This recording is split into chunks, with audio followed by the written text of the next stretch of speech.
Right, hey you guys, this is TsubakiSwagg and I'm coming to you with my review of Magi, the Labyrinth of Magic, Chapter 233, The Rebellion Against the Light. Okay, so of course things are really starting to pick up now because it starts off where the last episode left off at, of course, where Solomon, he had sacrificed himself to pretty much kill God and return all of the Magi evenly to everyone in the world, including like every species that had any type of intellect. So because of this, all of the magicians are furious and up in arms, even though the thing that this was literally the thing that they had been fighting for years upon years against Elder David was to make everyone equal, and not just the magicians have power, but now that they are equal, they kind of like flipped out and don't, like, they are angry because they said now how are they going to protect themselves if everybody equally has the same amount of Magi within their bodies and blah blah blah. So they were up in arms against Solomon and calling Solomon all types of names and doubting him, and Sheba, of course, being Sheba, wasn't going to stand for this, and she of course stood up for him and made them realize that literally after all these years of fighting for equality, and when they finally get it, they start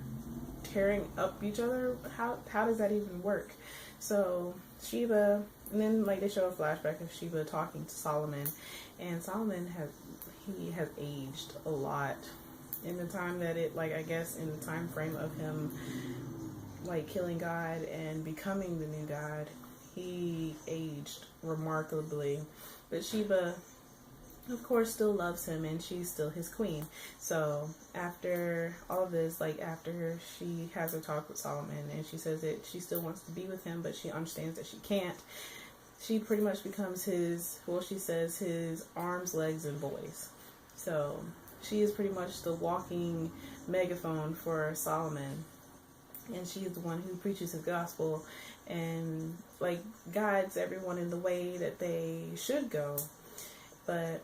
like, jumping ahead of myself, I forgot to mention that while all of the magicians were like angry and fighting, they realized that even though Solomon did kill God and he was supposed to stop destiny, there was nothing that they could actually do to stop destiny. So even though there's a different God, there's still, destiny is still intact, and they're really not doing anything of their own will, but now it's of Solomon's will as opposed to Allah. So they just started freaking out. But going back to where I left off at, so after Sheba, well, Sheba of course becomes queen, and all the magicians who originally were going to pretty much take out Solomon came to have a meeting with Solomon because, well, they really didn't want to have a meeting with him. They had ill will towards him, and Sheba was able to sense this with her Borg. So she pretty much cut them down in that one, and they got angry, and Sheba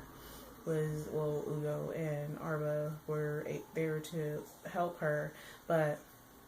things just looked like they were escalating to get worse and worse. So we already know where this is going because we know what happened to Helmatorin, but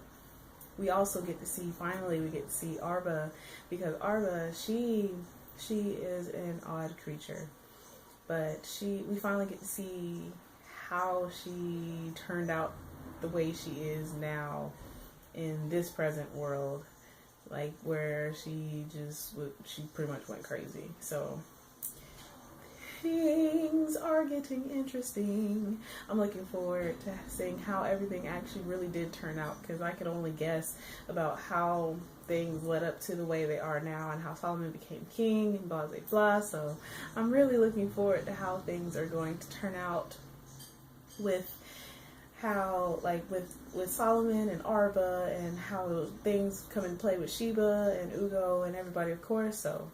yeah, I would love to hear what you guys think is going to be coming up soon. But as always, please remember to comment, thumbs up, and subscribe. And this is TsubakiSwagg saying adios.